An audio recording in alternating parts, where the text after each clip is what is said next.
All right. Looks like we are live. We had some problems with our video in our last attempt, and I was unable to get the video going. Thank God I was able to fix the coding error. So we're good. All right. This morning, we're going to be talking a little bit about the changes that are coming about, and we're going to talk a little bit about my company and also some of the changes and interactions we're going to be having with our clients and many of the updates you guys are looking for.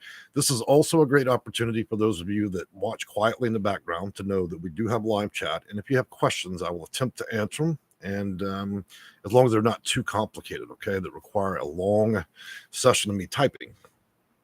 So what I want to do right now is just kind of go over the history of our company and where we're going with things. So, this 22 years in the industry, and now in about 2 years, I'm going to be retiring.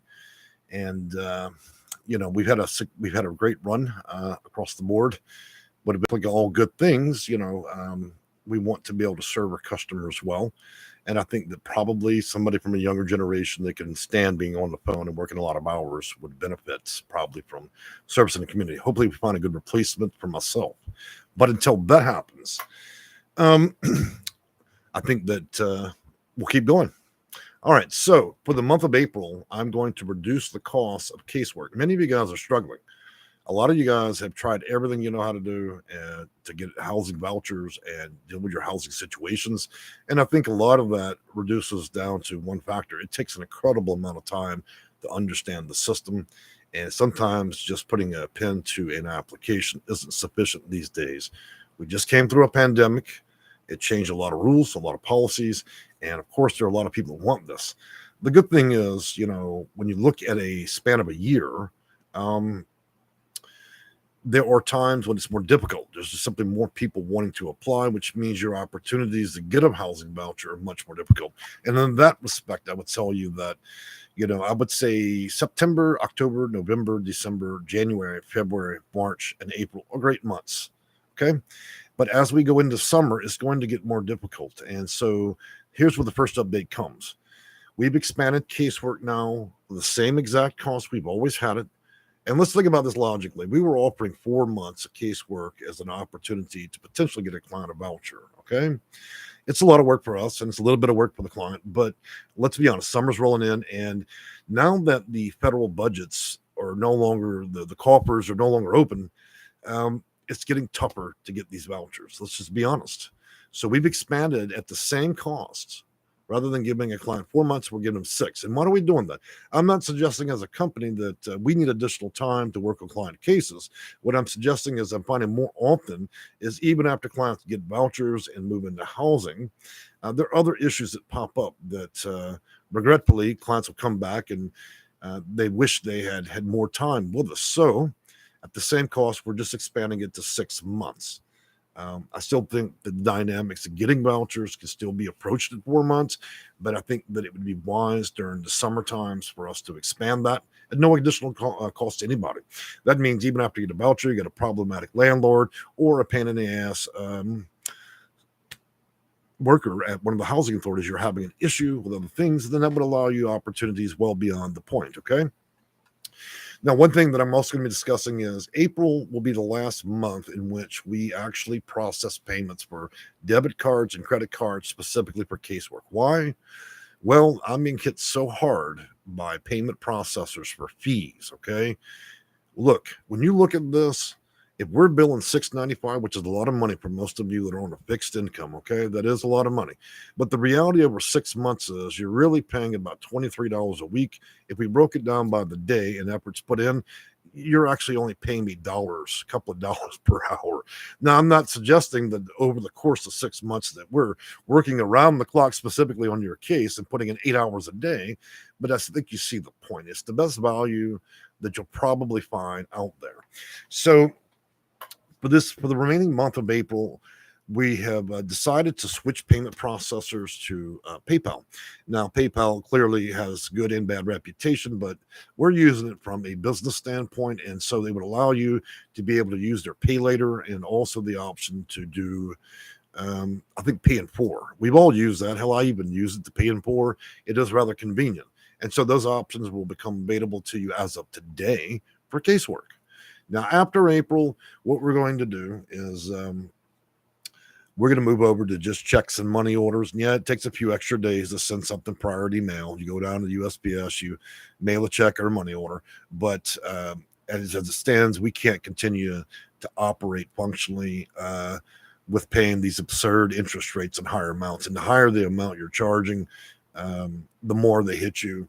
And it's just too problematic. We've done it for over 20 years. And to be honest with you, I really, really struggle with this. But after April, we'll do that. And we're going to incentivize that by actually lowering the cost of casework for those of you that do mail payments by almost $100. Okay, so there's a great incentive there. In fact, we'll lower the current $6.95 for those of you that want to do mail payments to $5.95, $100 reduction all the way through April. Okay, but after April, we're only doing checks, money orders, and that's it, because again, we just can't continue to do these crazy rates.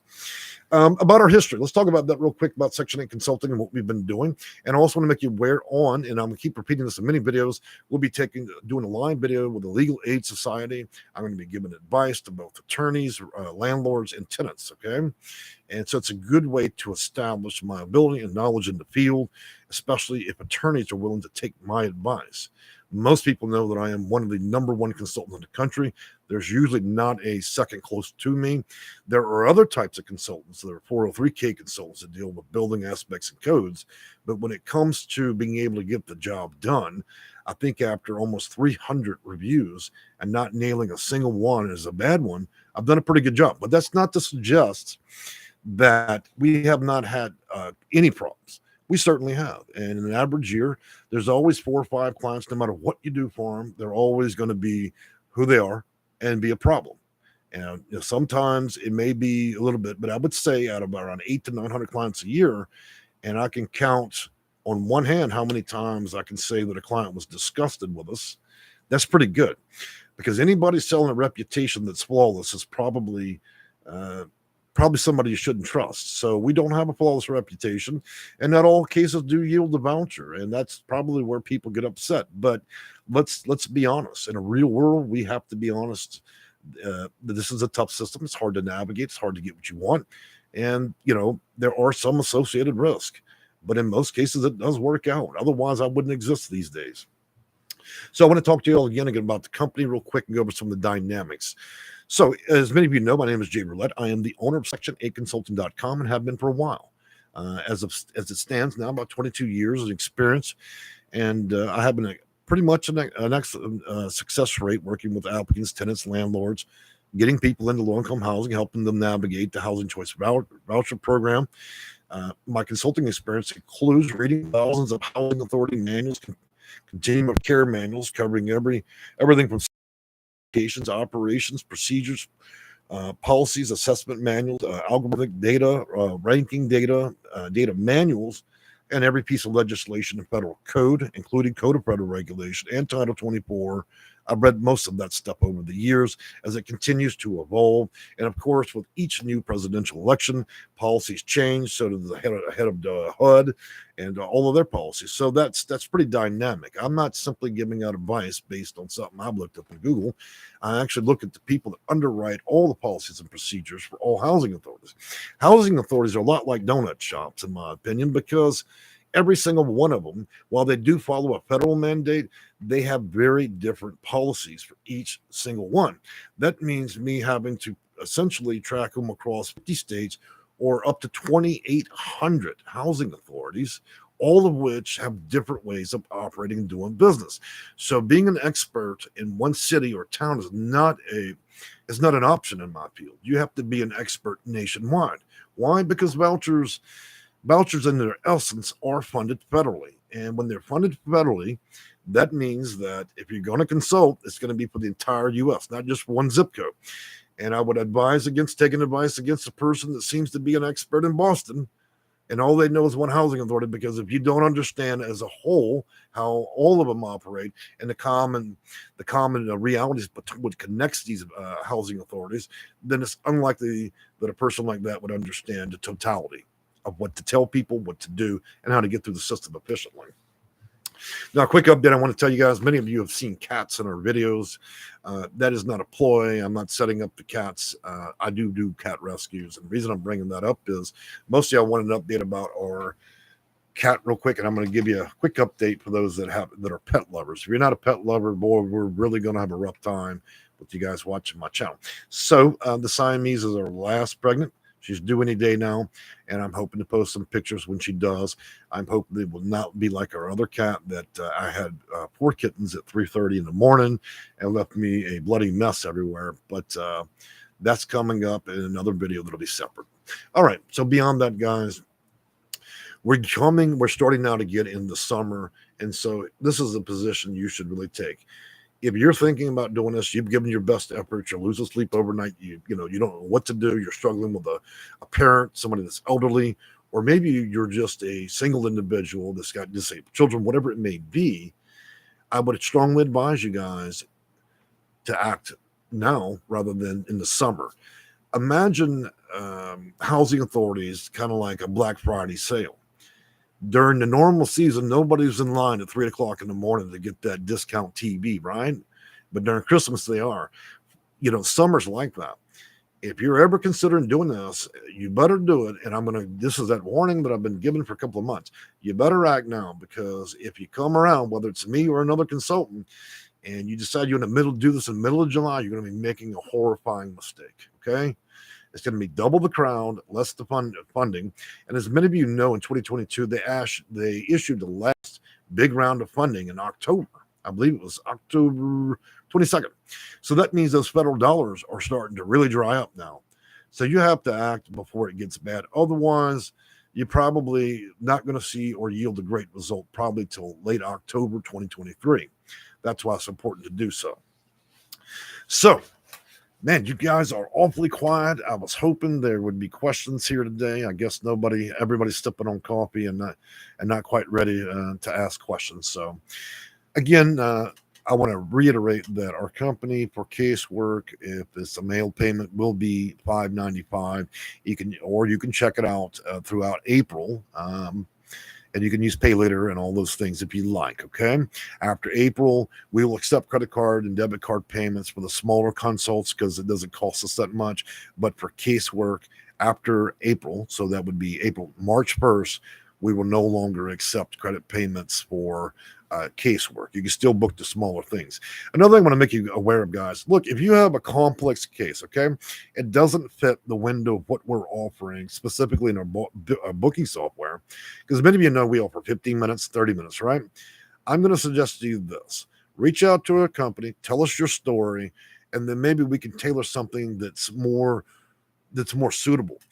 What I've learned over time is I can offer 3 trillion options in which you can purchase and do so, but it just creates more confusion because every case is complex and different in its own way.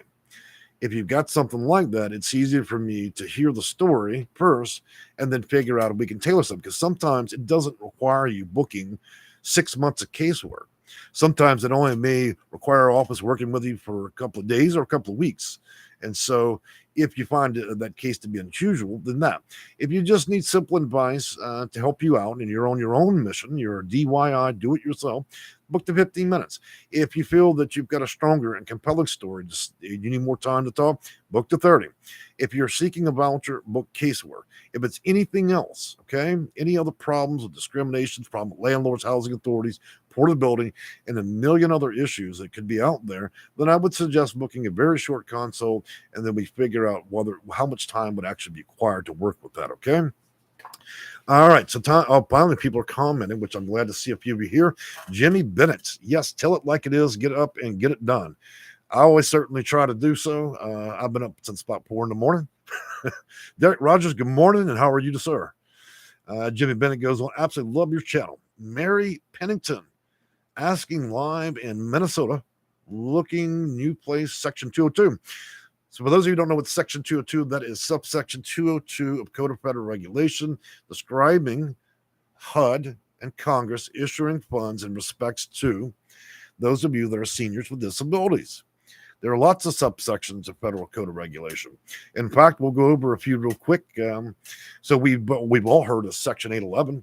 That is a person that's 18, that is up to 61 years old that needs a voucher but is disabled. Section 202, same situation, but is 62 and older senior with disability. And then there's housing choice vouchers, there's rapid rehousing, there's permanent supportive housing, there's subsection 504, there's HUD BASH for veterans, there's HOPWA for those that are suffering from AIDS or HIV, and we can go on around 138 times. You know, one of the things that makes me a really good consultant is I never have to read from a teleprompter or notes, because if you do this job long enough, it should be my absolute job to be able to verbatim any subsection of any federal code in relation to this, and almost verbatim any manual. In other words, I don't need to go out and read silly articles on Google, because the man that can talk for an hour and a half straight without taking a breath, he knows his business. Trust me. All right, moving on from there, we got Hutch Thomason Hutchison. Can you see my comments? Absolutely, and I see you also are one of our members. For those of you that don't know, we do offer memberships, and they're the cheapest on the planet, $1.99. So YouTube takes $1, and then they give me 99 cents. So if you like supporting us and you're a pet lover, I would recommend that $1.99 membership if you want to. I don't actually pay my light bill with that, but it does go to the benefit and enjoyment of my cats and other things. So if you ever want to just leave that and have a membership, I'm always happy to recognize those that have done so. Michelle, I want to move my voucher out of town. So you know what, Michelle, that's called portabilities and moves under section 4228, and that would be a situation where you reside in the jurisdiction of a housing authority in your particular county, and then you would be initiating portability with a portability specialist or a caseworker, and then notifying or finding out whether or not the forwarding housing authority would be doing billing and absorbing, which means would they go ahead and send a bill to the prior state or county, or would they absorb you and say, hey, you know what, the voucher you have in Florida, go ahead and terminate it. We're going to issue you one here in the state of New York. And so there are more things clearly to portability, but I understand it. If you need assistance with that, let me go ahead and, I failed to do this morning, but I'm going to go ahead and put some linkage up for those of you that are considering asking for a little bit of assistance. So let me grab that information real quick, and then I'll continue to answer questions. All right. This is to R&R Company. You can check out the reviews and so on. And we also put up our big business documentation for city, state, and federal. Okay, we don't do bar napkin agreements. We are registered with the Secretary of State. We're registered with the feds. Everything's there. Also, our company can be reviewed and or checked out by the Department of Justice and the FBI. If a company is out there doing the right thing or the wrong thing, then there will be liens, holds, and judgments, none of which we have against us. And you don't survive this long if you were doing the wrong thing anyways. All right, moving on from there.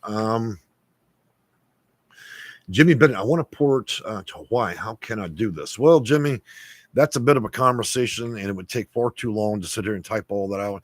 I would recommend you book an appointment. I'm not trying to shake the loose change out of your pocket, but there are many things to be considered there, and that's not going to be a one-liner where I can just simply tell you how to do that, okay? TIZ. Can you explain tax credit program as it relates to housing? Well, it would appear if you're asking that question, then more than likely the tax credit program would be a situation for landlords where you're trading tax credits. So in other words, if you have a property with say it's a multifamily property, you have 100 units, and you decide to engage in an agreement or under a HAP contract with the U.S. government, you would be leasing out a number of those units to people that are low income. Now, these are not low income people that have a voucher. They're just low income. And that would give a sub-designation to your property.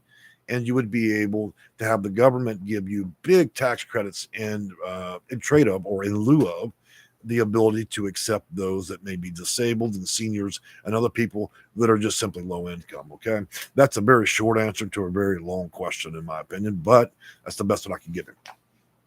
And, don't ever mistake a housing choice carrying around a voucher. A housing choice voucher is that of low income housing. Low income housing is a situation where you're going to a building. They are subsidized, okay, by the U.S. government, but they're not taking vouchers. You're applying, and if you prove to be low income or disabled or senior, then they may lease the apartment at a 50% discount, sometimes up to 70. It just depends on the property. And there's not a particular waiting list or whatever, but you may be waiting for an ambulance to drop somebody out. I call them ambulance chasers because low-income properties that don't need vouchers, they often have people live there for a very long time. So you're literally waiting for somebody to die so you can move in. It's a little bit tougher than you taking a housing choice voucher, where you could separately take that voucher, and then you could do a request for tenancy paper, and you go visit a number of landlords and see who'd be willing to accept that. Okay, it's a lot different. I don't deal in low-income housing because there's no magic in that. There's no way to influence that. There's not really so much a waiting list. So there's no way for me to compel them to do anything differently for my clients. I tend to focus more on the voucher side because that's something that can be influenced. That's something that can be got quicker and probably with more ease. Mr. Hutchison, Thomas Hutchison. So the booking links I put up, guys, I'm going to put them up one more time. And I'm going to go ahead and pin that to the top of this live comment. Also, got a low tax in Texas. You might consider that. Jimmy Bennett, I want to port, and I've heard that they will help pay for moving expenses. Is that true? There are organizations that obviously could help with that, but it's nothing under the system, under Section 8, dealing with vouchers or any programs where there's an allowance from the federal government to pay for that. So that is not true. However, there are wraparound resources and other organizations that may be connected to what you're doing that could potentially do that. But as far as there being a voucher, plus they're going to pay to have all your stuff moved on a $3,000 trailer, no, that's not probably going to happen. Jelly Bean Junction. Oh, I love that name. Can you see me? Yes, I can see your comments. It says I keep disappearing. That's likely because I'm having a weak internet. And I want to tell you something, guys. I'm very, very excited about this. As many of you know, I have my office in the country. It's about 10 acres on a horse ranch. And I don't own the ranch. I sold my home when it was good to sell during the pandemic. And now me and all my cats are waiting patiently for the market to correct. And when it does, of course, I'll go purchase my own home. For now, I'm just kind of leasing. But we are finally going to get fiber internet because you're out in the country. Our internet's bad. It's like dial-up. If you're old enough, y'all remember back in the old days, dial-up, you had to plug it in like you do plug in your phone, and you had to hear that beep. Well, it's pretty slow, and that's why it's probably a little shaky in the video. But as of Tuesday, I believe I bought the highest level internet you can get, 1,000 MB. I think it's 1,000 megabytes. And so these videos are going to be great after that. They won't look like I'm making videos at the back of a used car. Mary Pinton goes on, renew my lease and my rent went up $62 and my rent stays the same. Section wanted to raise rent to $950, stayed the same to $915. Couldn't negotiate with Section 8. Well, you know, that's what it comes down to with new fair market rates, better known as FMR or SAM fares or small area market rents. HUD and the feds do set those rates, and they may go up or down by percentages, as high as up to 67%. And it just depends because the dynamics, well, I should say the economics of the neighborhood in rents keep changing. I think we're still fluctuating as a nation and a country where there is a big crisis still with housing, and it's still a lot of inflation. Builders are not wanting to build. A lot of the houses that used to be on the market for rent, Section 8 vouchers, have been removed and sold because it would have been a good decision to sell at that time. So there are still a lot of market stresses out there that do affect housing. When housing is affected, so are those of you seeking vouchers and those of you that are obviously using those vouchers to rent, because any stress in the market is going to do that. And right now, we're probably looking at an additional 3 years before the market does cool off. And I mean, only in respects to what I would say is for those of you that have vouchers and use low-income housing. Now, after the 3 years, we'll see. Again, I'm not an economist. I'm just suggesting that through my own company and dealing with up to 1,000 people a year, I would say that my understanding of the economics is probably pretty close to what somebody that does an appeal. Mr. Zaid, sir, when housing, they approve your Section 8 voucher, it's the same time I can take the voucher to a different state.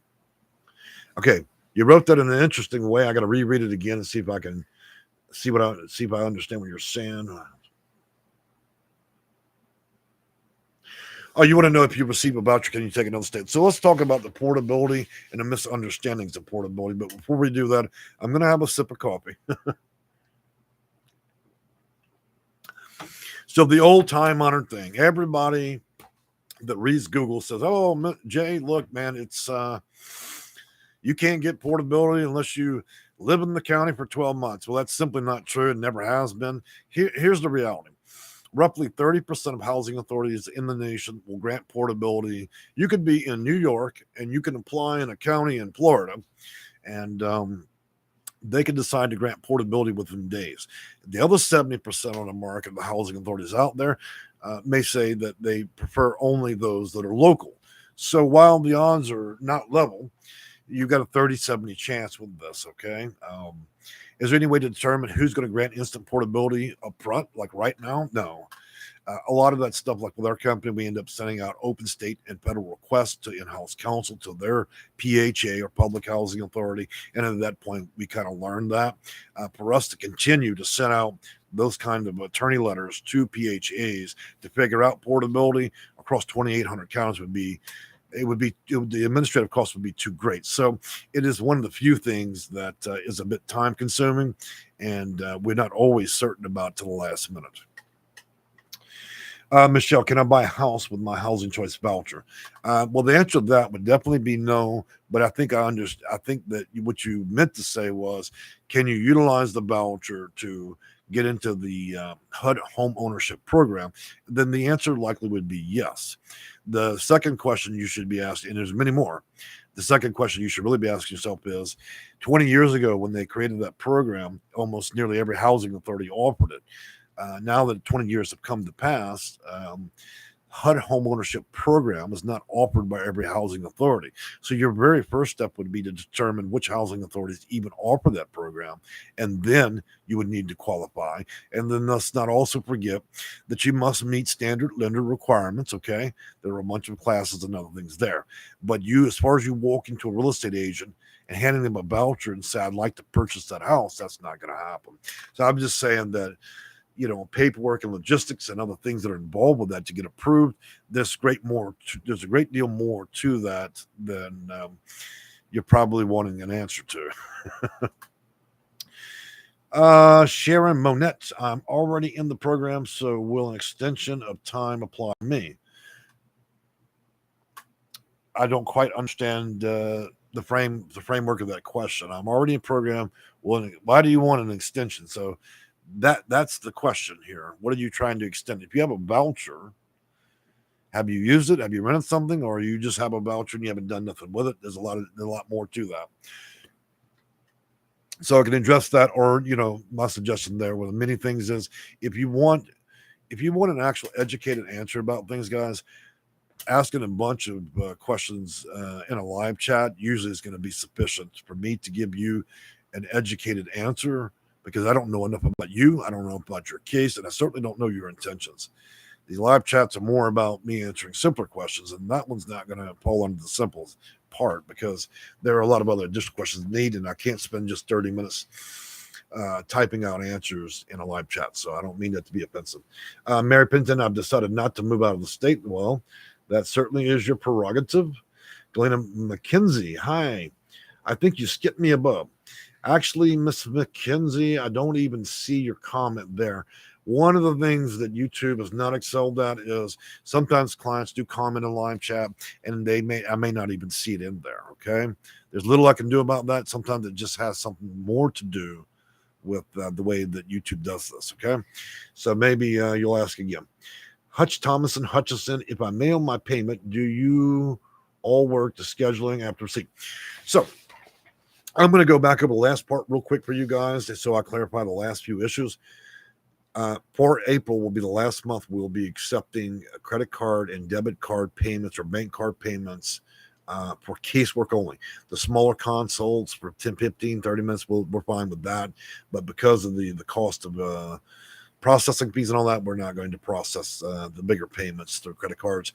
We will be accepting checks and money orders only after April, which means March 1st.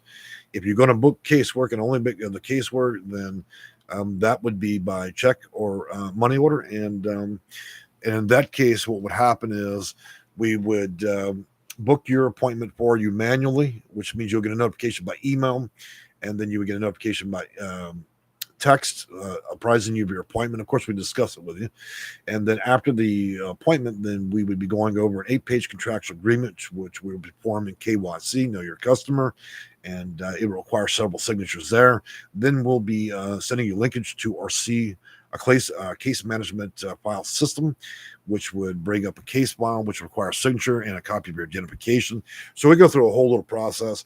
It doesn't sound as tough as it does in the video, but suffice to say that, during April, we'll accept the mail payments, and in that case, we'll reduce the cost by $100. So rather than being $695 per casework, mail payments during April and April only will be $595.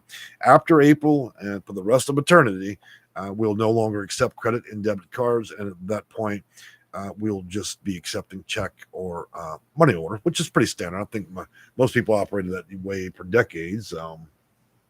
Anyways, moving on from that, if you have further questions about that, I would say just shoot my company an email. We'll be happy to discuss it with you. But I think it's a good discount, $100. Just to ask somebody to mail something. And of course, these days it takes about 3-4 days to mail a payment, and then that's it.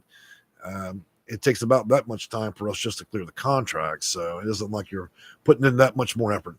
Glenn, Ms. McKenzie, the property rentals are refusing to complete my RTFA because owner is overseas. I told them they complete the RTFA on the behalf of the owner, but they're still refusing to complete it. Well, Ms. McKenzie, when it relates to that kind of issue, that's a little bit more complex to deal with. And in that case, I would tell you actually do need somebody, whether it's our company or another, to probably intervene, and that it could be a possible situation where an attorney may need to be involved. I know we keep one on retainer to deal with situations like that. It's important to understand that PHA and housing authorities not always have people there with a triple master's degree. A lot of people that work at housing authorities just have a high school diploma, and they're not going to understand every fundamental question that you're asking. And sometimes they'll deny you on things that are completely ridiculous. Okay. That's how the housing authority is.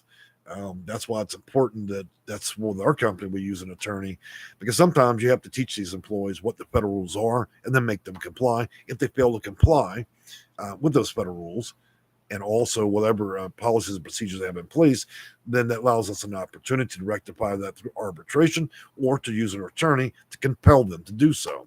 Because again, a lot of people that work at housing authorities are not highly educated. They're just simply administering a program. And if they don't understand fundamentally everything that they're doing, then they may be rejecting you for no good cause. Okay. I know, it always surprises me how many people believe that people working in a housing authority have some magical knowledge of things. Most of them are there just to see your application process, and there are many mistakes made. I've seen people get their civil rights trampled. I've seen housing authorities violate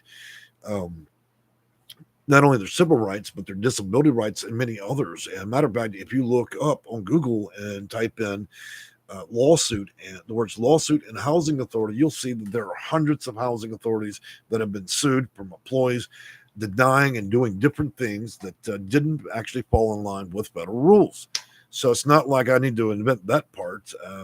There's a lot of errors. And so housing authorities, if they view you as woefully underrepresented or represented in the market and dealing with your issue, then I would say probably bring on a consultant or go out, and if you have the money to spend it on an attorney or a couple of grand, but I wouldn't advise that either. Well, guys, my lungs are starting to hurt talking about all this. So those are the big changes. So again, we're going to be this month only, we're doing a $100 discount for mail payments on casework only. The smaller stuff, booking 15 minutes to 30 minutes of consulting, you can still process it by card. We're using PayPal as a vendor for the pay now, pay later, and pay in 4 stuff. So those of you that prefer payments can do it that way. After April, casework, which is typically $695, will be check and money order only, and that's because we just simply can no longer absorb all the different fees that are required to process these cards anymore. I'm not going to do it. It's taking enough money off the table dealing with that. So cash and check after that. So all the way through this month, if you want the $100 discount, you can reach out to our offers. We'll discuss how to do the mail payments. Then we'll start doing the contractual agreement. We'll enter you into a case management file system, perform KYC, and then we'll continue on our path. Also, as we offered casework over the years, it was originally for 4 months. We expanded to 6. I'm not suggesting that it would take 6 months to get done what you need done, but we're offering that because I'm finding more and more often, and as we approach summer, that it's taking a little bit longer to handle casework. So this allows you at no additional cost, an expanded amount of time to be able to utilize our services at no additional cost, and then you'll be able to benefit from that. So I think that's more than reasonable for the market. Beyond that, guys, I think I hope my next video is going to be me showing you all those new kittens, okay? We've been talking about it for a while, and she has taken about 2 weeks now additional, longer than I thought she would, to have these babies. And as many of you know, I'm an extreme pet lover. I love to help people, but I also love to rescue animals, and so they are my pride and joy and a big part of our channel. If you don't like pets and you're not a pet lover, you're really not going to like this channel or you're going to struggle. So, guys, I want you to go out and have a good Saturday morning. If I missed any of your questions, it was not personal. It just means I'm a busy guy and I've got to move on for this morning, and I will see y'all in a couple of days. All right? Bye-bye.